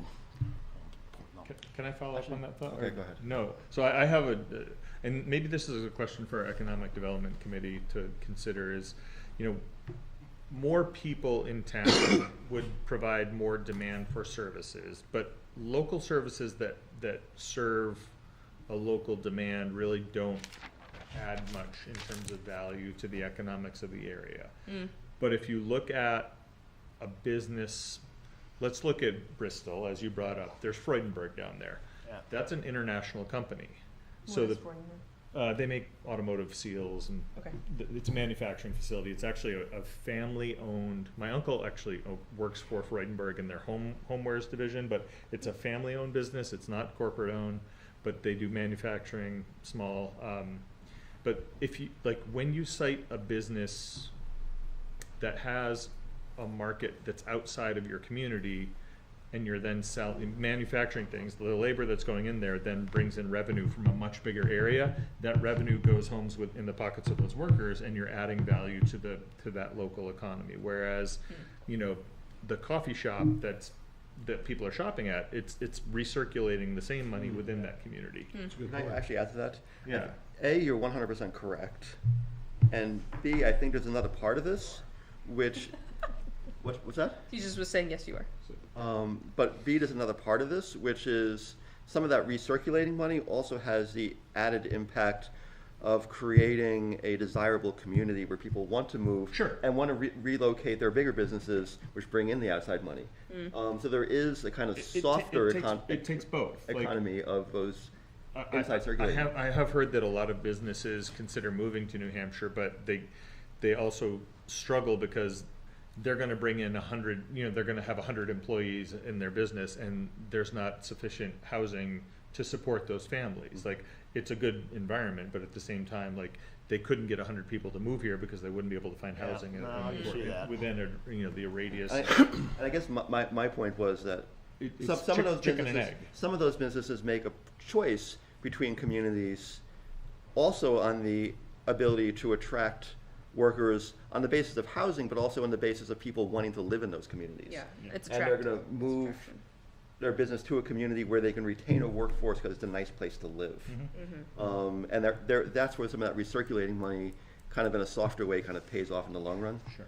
Portsmouth did it. My question I had earlier that I forgot was about off-campus student housing, which is shrinking. And so what is the impact on which we talked about in the past, like the impact on our No. housing market of the shrinking student population and off-campus student population? But B, what do we do with all of this housing stock, which has now been renovated, some of it pretty extremely, and some of it less so for off-campus housing? For students to live in. For students to live in, where in many cases, like families, just like they look at it like, I don't want to live there. And because of the way it's been renovated, and in certain ways, it's almost impossible to use in a non-roommate situation without like gutting the place and like redoing it. So if we are going to start thinking about it, as we've talked about over the past few years, maybe bringing some of those former off-campus housing buildings online for other uses, what does that actually take? So I think I think it's sort of when we're talking about wages and housing, it's, you know, because I have heard it's like, hey, the only thing available to the wage that I make in my income is this, and I don't like that. Yeah. I don't have a good answer for that because it's available. It's actually, you could move in the 1st of November, but you're right, you don't like it, and I do sympathize with that, but it does fit your criteria, then you don't like it. I don't have a good answer. But the for that. don't like it's not just because I mean, from my experience anyway, you probably have more experiences in real estate. But I mean, sometimes it seems not just like this is below me or this is like not good enough, but it's like this was specifically redesigned for student life. Well, and that's the thing, because it feels like student life. Yeah. But conversely, you know, it's like, all right, well, if it does get, say it totally got redesigned and renovated, You want money back to it doesn't feel like it, 100%, it's not gonna be $1,200 a month. It's gonna be $1,850. It's not gonna be obtainable again. Yeah, It's a question, though, what to do with that housing stock as it goes offline, off campus, and how do we make it affordable and yet, like, for a family? And it is tough economically. I'd be curious. I think an important part of our understanding of what's happening with housing currently, and maybe this is something Judy can reach out and do a little bit of research or we could do it internally, is that, you know, there's a handful of real estate companies that specialize in student rentals or have. I think it would be interesting to reach out to management companies just with a voluntary questionnaire to say, how many buildings do you have? How many units do you have? 10 years ago, what was your population? Was it 100% students, and what is that population now? Are you seeing, you know, 40% occupation by students and 60% community members? Like, I would be curious to know of our existing rental housing. We're hearing about this. Like, I would like to know, you know, how that has changed and what our current makeup is. Yeah, and how does that correlate with the enrollment levels of PSU? And I'd like to Well, hear the not numbers. just the enrollment levels, but the fact that they've built more on-campus housing and changed their policy to require students to be on campus. Sure. And I'd like to hear the numbers in that, but I'd also like to hear some of the qualitative responses about what they're hearing. Yeah. And maybe give them an opportunity to, you know, if we're going to reach out to them, you know, give them an opportunity to provide feedback on what they think the town should be considering when we're looking at housing needs. Yep. that'd be great. I agree with And, that. you know, I think it it's seems awesome. like, you know, we're having these hearings, and that's a very specific but small pool of people we could reach out to and get a lot of information that Yeah. affects a lot of the properties in town. Yeah, I would agree. That makes a lot of sense. Good idea. I don't know if Judy would do that. I don't know if that's something that we And could we do did. internally, like just come up with a questionnaire, like find a form and contact the landlords if, or, you know. And I think the questions might be slightly different, so it's definitely worth doing again, I think. Mhm. But I think there were some interviews on our first round of HOP with some of those larger real estate holders for student housing, and more kind of qualitative, like, you know, conversations as opposed to getting the numbers. But And we had a it gentleman. certainly could be in- a follow-up, though, yeah. In the first round of hub, we had a gentleman that sat with us. We did. Running one of the larger off-campus rental companies in the. Yeah. Yeah, and I don't remember specifically what he talked about his, you know, trials and tribulations quite a bit. I suspect he changes. would have, last time I talked to him, he knew offhand, you know, what those numbers were. Yeah. And I bet that each of those landlords would be willing to provide that to us if we, you know, gave them the opportunity a great to idea. provide other feedback as well. Yep. Good. All right. Mr. Chair, might I suggest we solicit comments from the public since we have a couple members here? If we are at the point where we are done with this, is Yep. everyone done with the first part of it? Yep. There's something Yeah. now. I'm good. That was our last question. We'll open this up for public discussions. If anyone from the public would like to step up to the microphone and speak about the topics we just spoke about. That's what we're going to keep it to, though, is that part. Okay. I don't know what you're talking about. Claire McCann, Plymouth. I'll let you know. Just curious, what's the plan to find the answer to all these questions? Because I was here at the last meeting too, and I feel like there were a number of questions, and I know Joseph is diligently writing all of these down, but I'm just curious, having observed this board a number of times, what is the methodology for answering your questions, and on what timeline is that, and how do you avoid having the same questions come up again next time? They seem to. This is specifically, these are questions that were given to us by Judy Barrett, who is helping us. I mean, the questions that you had on her questions. So I think that part of the answer to that is doing more of the kind of public engagement that we did the first round, Which is part of the plan with Judy. which is part of the plan with Judy.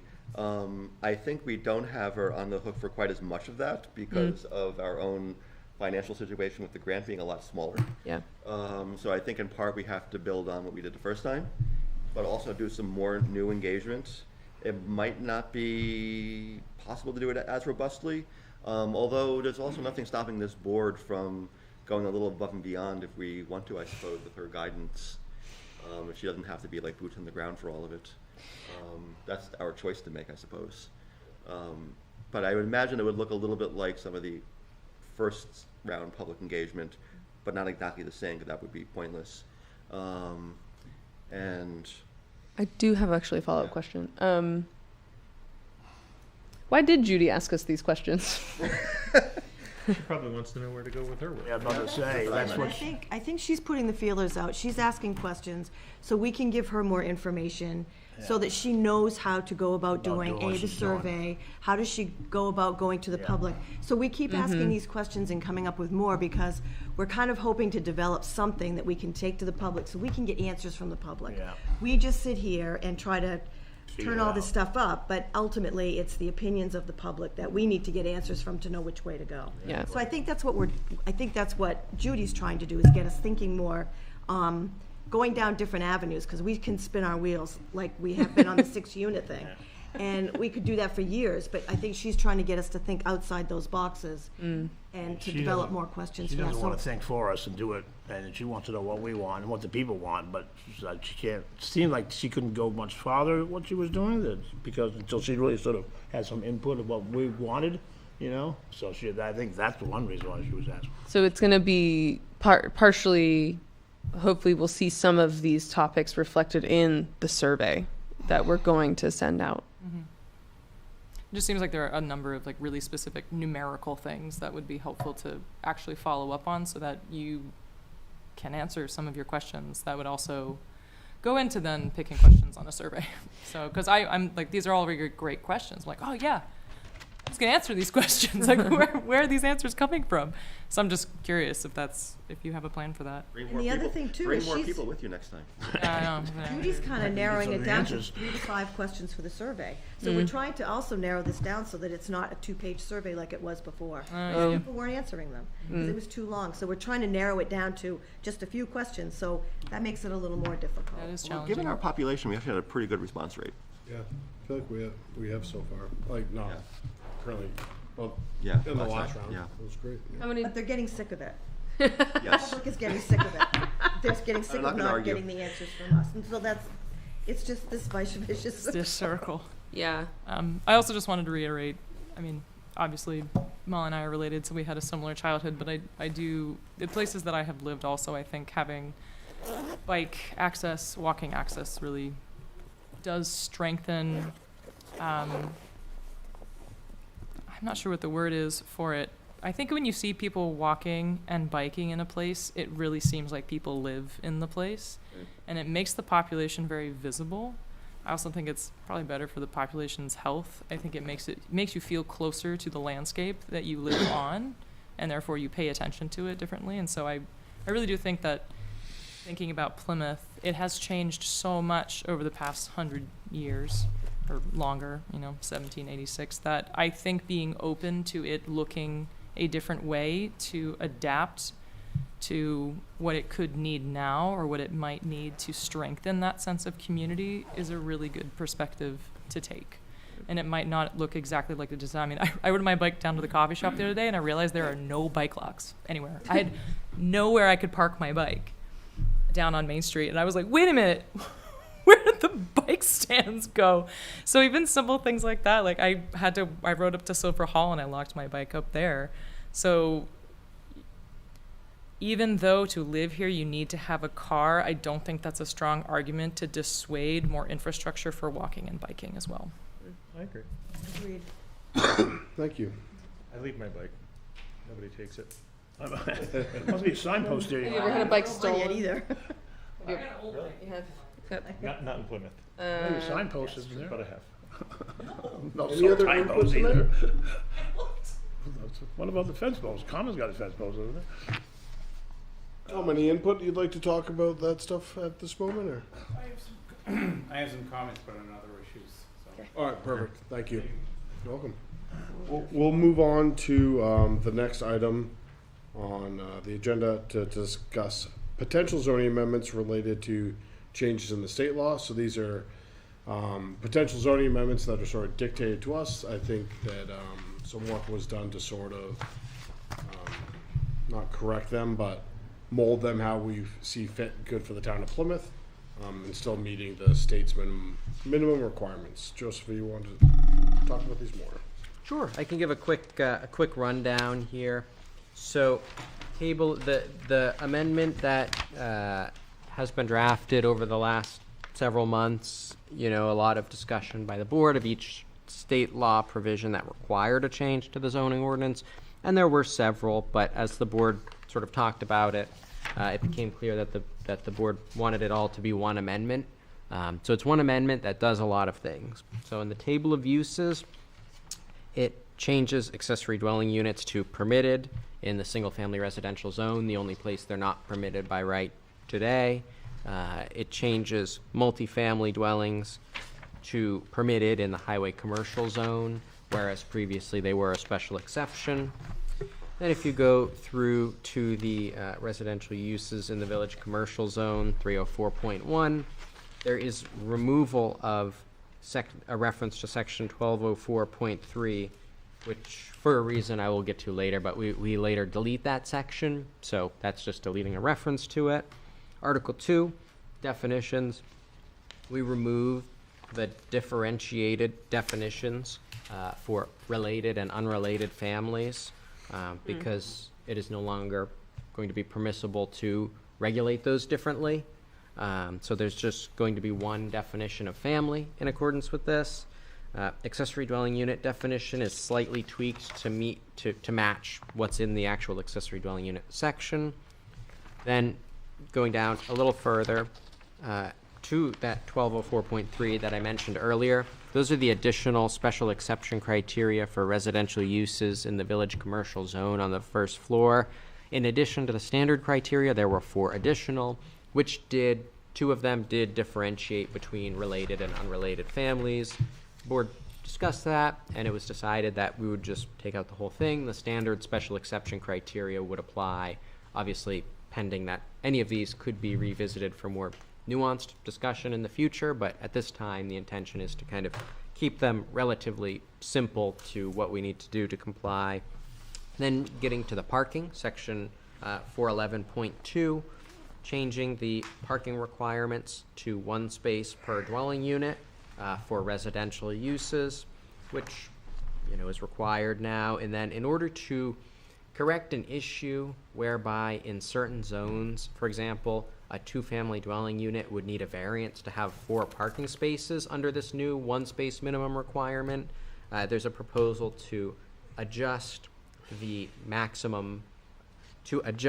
provisions for a parking facility that is more than 25% more than what's required, to say that only applies for commercial, institutional, or industrial parking facilities over 40 spaces. So it doesn't apply to residential uses or smaller commercial uses. It really was originally adopted maybe 20 years ago with the idea that you didn't necessarily want a very large commercial building to have a parking lot double its requirement. Could be, if the requirement was 500 spaces, you didn't necessarily want them to build 1,000 because of some of the impervious surface and stormwater considerations in particular. So anyway, that's kind of carved down in terms of what that applies to larger commercial facilities generally. Accessory dwelling units, the provisions there in section 416 are slightly revised by this amendment. They do specifically allow for the accessory dwelling unit to be constructed at the same time as the principal dwelling unit. The occupancy requirement does come out because there's that other law that we talked about, which deals with restricting related or unrelated families, also says, generally speaking, that we cannot restrict occupancy to the degree that we do in here. And generally, I believe it's 2 people per bedroom is the maximum a town could restrict it to. Tom might know that offhand better than I do, but I believe that's what it is. And the section part H, the parking reference is changed to simply reference the parking section where ADUs already have a parking requirement allotted to them. So, we said in there that single-family residences require 2 spaces. They don't anymore. Therefore, we just took out that thing where it said, you know, you need 1 space in addition to the 2 spaces required. We just say you must have a parking space, 1 parking space, in addition to those required for a single-family dwelling under Section 411. We also have a slight tweak to the language about lot size, which says that an accessory dwelling unit should not be required to meet additional lot area requirements beyond those already provided for the principal dwelling unit, and that it shall comply with all applicable dimensional requirements, because we carved out specific dimensional requirements that we're saying it has to meet. I think it was implied that it had to meet all dimensional requirements, but we only say a few in this section. So we've changed that to say they have to meet all applicable dimensional requirements in the underlying zoning district, and that it shall not be interpreted to disallow conversion of an existing non-conforming structure into an ADU, provided all other applicable requirements are met. Now, I'm not sure that that is specifically something that towns have to allow now. I wouldn't say that it's clear that our previous regulations disallowed that, but now it's clear that they do, so it's clear that we're complying with that. And then on that same note, a potential way to clarify that as well, which is in section 405.3, which is where we directly deal with non-conforming structures. There's a provision that could be included there that says that you are allowed to change the use of a non-conforming structure provided all other requirements applicable to the proposed use are met, which again was not specifically stated. And theoretically, towns don't have to allow that, but for ADUs, we certainly do. And I would say, generally, it's been my understanding that the practice is to allow people to continue to use those non-conforming structures if the other provisions are met. So we're saying that clearly. So if you have a shed that's only 5 feet off the property line where 10 feet is required, you would be permitted to convert that into an accessory dwelling unit under this, even though it is existing non-conforming, as long as you don't make it more non-conforming or A shed might be a stretch, but like there might be a non-conforming garage. Garage is right? probably better than a That shed, might be- as an example. That might be converted to an ADU Yeah. as well. Right? Shed Including with an extra floor. Right. Which yeah, you wouldn't could- make it more non-conforming, but you could have a 2-story garage on a property line. Right, you could add a residence over a parking space as a non-conforming, I mean, it's an enlargement of a non-conforming use, but. Doesn't make it more non-conforming. Right, it Right, wouldn't. if it went closer to the property Only line. if you went sideways, Yeah. Yep. bumped it out If you went, closer to the property line. Which is a little bit weird to think about, to have like, You're right, there's a lot of yeah. garages on property lines, but the state law says yes, so. right, there are a lot of You garages. can on enlarge it property. as long as you don't enlarge it closer to the property line that that's too close to. Right, exactly, and you can keep it the same footprint. Right. You can go closer if, you know, if part of it is conforming, you can expand the conforming part. Yeah. But you can't expand the non-conforming part closer to be more obviously, unless you get a variance or a special exception for a lateral addition. But generally speaking, it's just clarifying that changing use is allowed if the structure is non-conforming, if everything else is met. So if there's some other provision in there that says, you know, you need to have a certain density or something like that, it doesn't exempt you from, say, density requirements. You couldn't convert it to, you know, an undersized lot that has a shed too close to the setback. I would say, you know, you're not precluded from meeting still the density requirements of that use or other applicable requirements. But that is kind of an interesting one to think about, because we do, one that I think is, you know, you could potentially handle that in a few different ways. I tried to keep it in line with what we do for our other, you know, provisions there. And, you know, in terms of making it align with that ADU law. And then that's all those changes wrapped into one for zoning purposes should bring Plymouth into conformity with the, or those are the strategies that after these discussions, I've harmonized each piece that the board has talked about independently into one amendment as the board sort of requested. But this is obviously still just a draft, so it is very much open to interpretation. Obviously, a lot of these are mandatory, but as we've kind of talked about throughout, there's not one way there's option in how you comply in some cases. So it's still certainly something that there could be discussion about, changes to, and as with any zoning amendment, once a public hearing is scheduled, or we would typically send it to the town attorney to make sure it looks okay from a legal perspective. And then if there were any concerns, we would bring those back to the board. Thank you. It's a lot of work. That is a lot of work. It's great. Letter B, under the provisions, either the ADU or the principal dwelling unit shall be the principal residence and legal domicile of the I property. had my eyes on that. Second- We had a second to last conversation page. We about had some this. discussion about that, and I We thought. didn't make any decisions. Right, so how, But it seems like the board was fairly leaning towards not really changing it? seeing the need for that. Right, I thought we were gonna change that. I don't really like the concept of allowing absentee landlords with ADUs. So you Okay, want, do you want to leave it? I'm okay leaving it. Can I ask Phil, before you, why, and I ask why because there's no other type of residence in this town that I'm aware of where we require the landlord in the zoning ordinance not to be an absentee landlord. I think it's different because an ADU is kind of a special allowance that in my presumption is that it's encroaching upon the density of the underlying zone in a way. Yes, it benefits the landowner, but I also think there's some responsibility for the landowner to be present and aware of what's happening I there. think you can have a duplex. So I was just gonna say, what's the Without- difference between that or a 6-unit apartment? You know, it's, I think that, It seems unnecessary to me, and I wouldn't mind striking that out.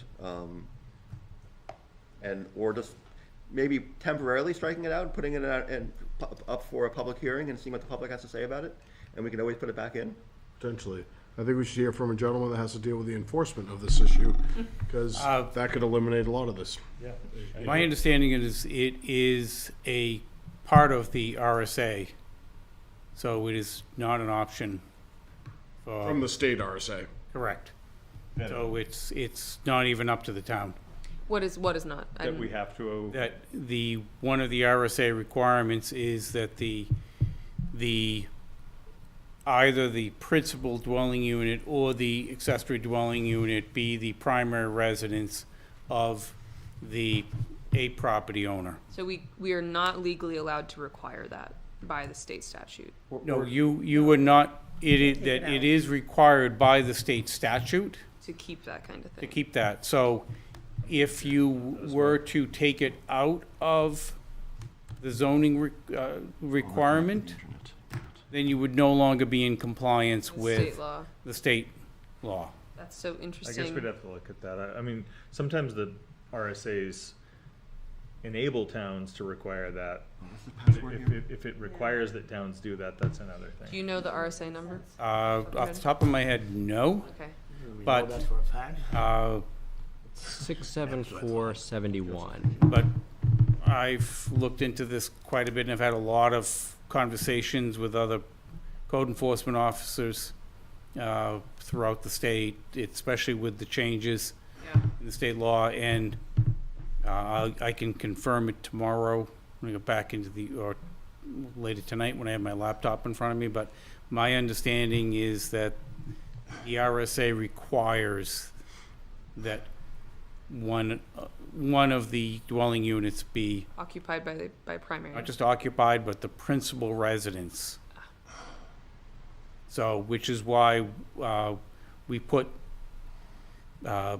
provisions in place last year To certify. when it came in front of this board and then went to the Board of Selectmen and adopted provisions where we now require an annual verification of that. Yeah. But I don't think that is something that this board or the town in general has the authority to nullify. That just seems so counterintuitive to the rest of the Exactly. spirit of the state changes, I guess. Do we have So any further clarification on this? I'm kind of curious. Phil or Find out. Joseph or- I'm not seeing anything. I'm about to say, is that Did you find anything? think, but is that a, I didn't, and my, must be something that would state that you can, my computer no longer has the town of Plymouth password. What is it? 2020 or something? Yeah. I don't have the password. So I can never If get we the don't, Wi-Fi if we don't list it, doesn't it default back to the state RSA State anyways, anyway. like all other Yeah, it's not. provisions? So if we eliminate it, the state it defaults to the It state. does default to the state, So then, yes. you're not out of compliance by not listing it. That's a good point. We just strike it from the ordinance. Strike it, True. and it defaults roll to, up, yeah. right, rolls up to the state. Yeah, that was a good point. I guess the conversation might be, and we'll wait to hear an answer, but what, do you have any input? Say if that wasn't a regulation, what are your thoughts on that? Like, your input on that, I guess. I hate this. Can you get me a planning book when we were this year? In March when they So I get did those? have some other, yeah. I did have some Copy. comments that I was saving for the public input session Okay. regarding, Yeah, no, I uh, don't have one on me. Can I ask you to the read something? ADUs, but I have the, I can address this. I have the NHMA guidance here, which is not actually the actual language of the law, but the NHMA guidance, New Hampshire Municipal Association, says a municipality may require that the owner demonstrate that one of the units is his or her principal place of residence. It says may. Yeah, so It's that not doesn't, that binding. doesn't mean we have to. It means we could allow And for that's them. NHMA, it's not the actual wording of the RSA, but, But if that's what it says, I'm trying to find the RSA language myself.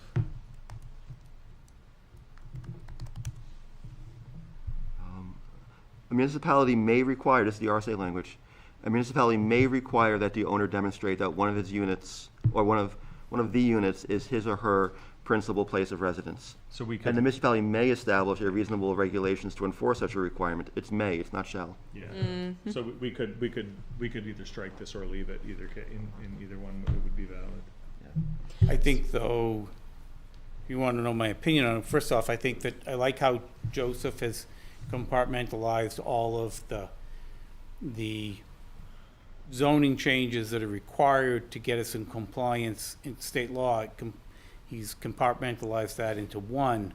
So it's basically a housekeeping change that really isn't up for debate. So I think that any additional changes, such as what you're proposing, should be kept separate of that, because I think it should be, here's what we need to do to be in compliance with the state law, and here are some other changes. It's a fair point. That is a fair point. Yeah, but I'm a strong advocate of accessory dwelling units, but I think that if we take away the requirement that it be that one of the units be the primary residence of the property owner, we're effectively opening up the entire town to be, we might as well just say, we're gonna allow two-family houses Everywhere. everywhere. And to take it one step further, because I'm the building inspector and code compliance officer in Ashland. And in Ashland, they allow two-family dwellings basically in all of their zoning districts where they allow residences. But the distinction is that I've had some people in Ashland have said, well, we want to do a separate dwelling unit that is not attached. And the only way to do that is as an accessory dwelling unit. So if we have to keep in mind that if we take away this restriction, we're not going to have just open it up to two-family houses throughout the town.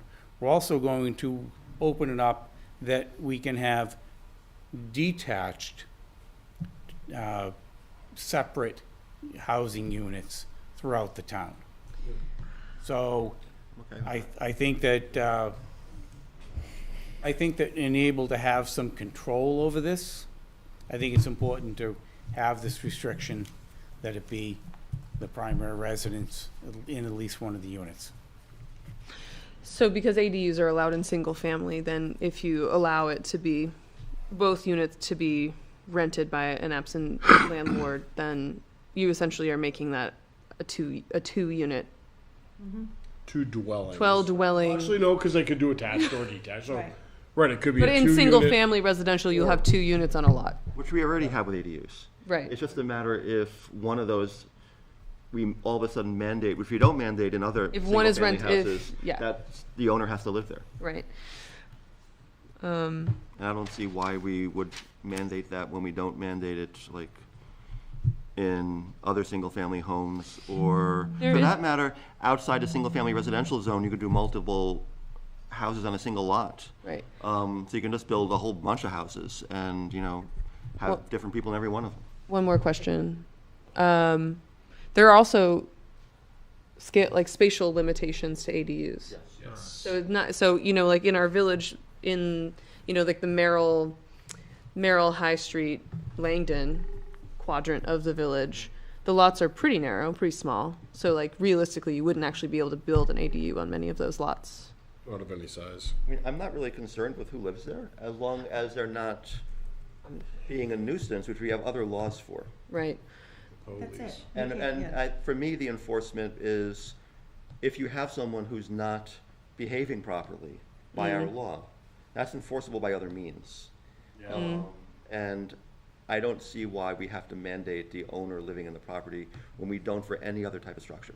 No, I don't think so either. I don't think you do. No. Personally, I mean, I So there it is. I don't really see. Can you expand on what you mean by enforcement of other things? You're talking about I mean, like we have- policing of, Police, yeah, Yeah, I yeah, mean, there's other things you can, if you're a nuisance on your property to your neighbors, yeah, there's, depending on what you're doing, of course, you can just be a nuisance in legal ways. right.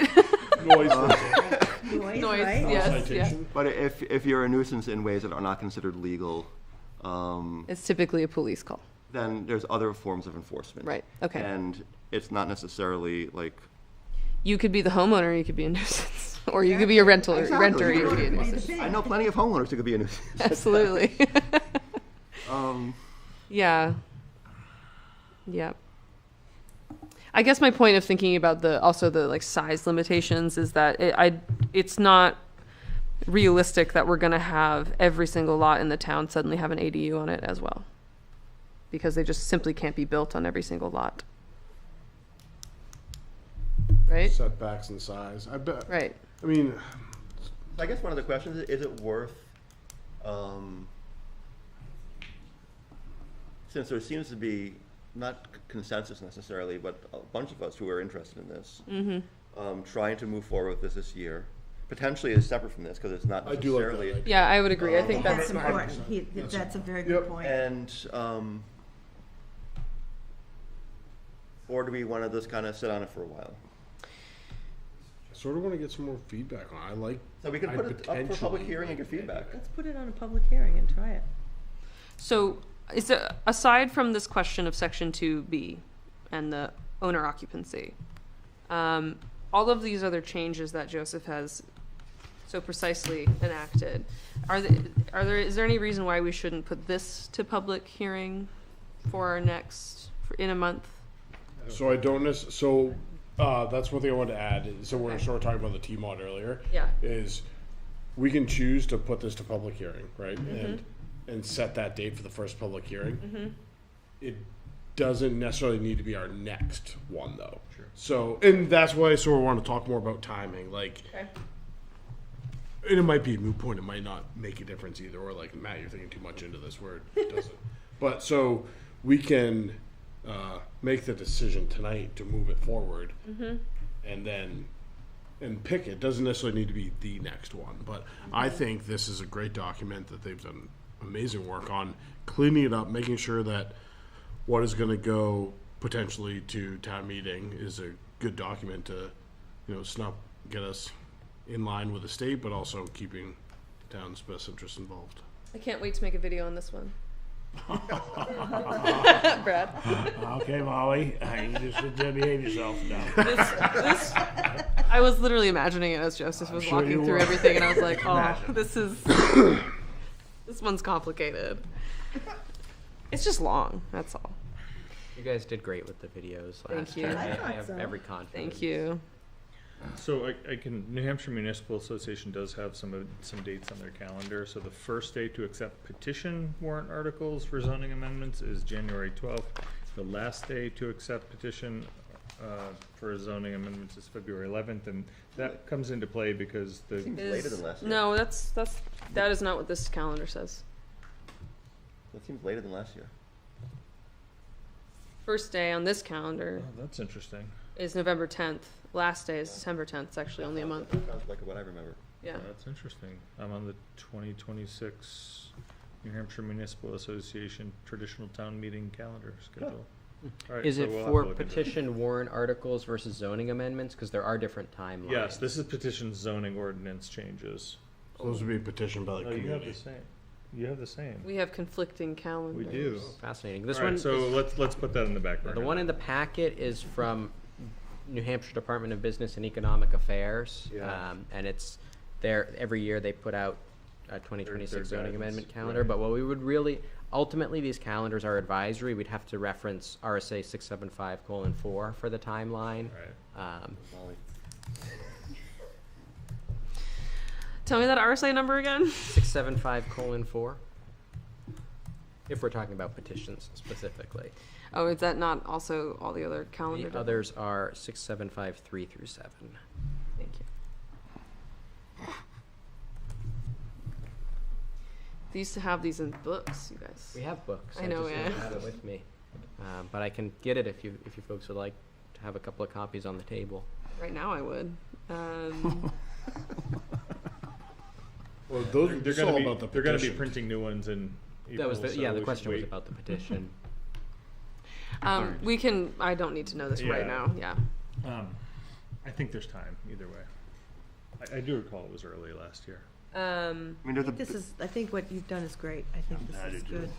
Yeah. So what is your concern, Matt? I don't fully understand about timing of things. If we were to put this to a public hearing for a month from now and on our business meeting, potentially, is the timing off in that regard? I don't necessarily think so. Okay. I don't have an answer one way or the other. I Is the think there's a time, limit on how early you can do it. and there is, and like so we fall within we fall within it. My Gives us my extra. question was I don't have an answer one way or the other to it, but it's so if there's and we notice everything, right? So like yes, we do our due diligence to tell the public that this is Yeah. happening, but if people are usually expecting Okay. we'll say controversial potential amendments to come forward, Yeah. and I don't know. I don't even know if is putting it forward doing an injustice or does it not even matters. And I don't know either way. It's just a thought that I can came give to you the mind. flip side, which is if we put it forward a month earlier than we typically do, it can get the word out earlier. Yeah, that's my And thought. nothing is stopping us from having 3 public hearings. if Well, you no, want. and like for a Tenny Mountain overlay Yeah. district, for example, right? Mm-hmm. We can potentially anticipate changes. Right. So then it wouldn't put us up against the timeline. Yeah. We're like, holy smokes, we need a special meeting Right. just to get another hearing in. I'm generally an advocate for, especially because we can have more public hearings, and if we want the option to have more public hearings, when we start earlier, we have more options. That's my thinking about that. I do have an answer to your question when you folks are done. Okay. 90 and 120 days is the Yes. window. So between 90 and 120 So days. the calendar I'm looking at also says 90 and 120 days, but it clearly shows 30 and 60 days in their dates, so I see. their calendar's wrong. So yeah, 90 to 120 days for petitions, and then Yeah. other zoning amendments Yeah. do have a different time frame. All right.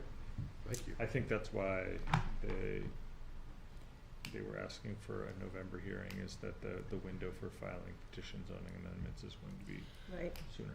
Just don't want that to be a factor in this discussion.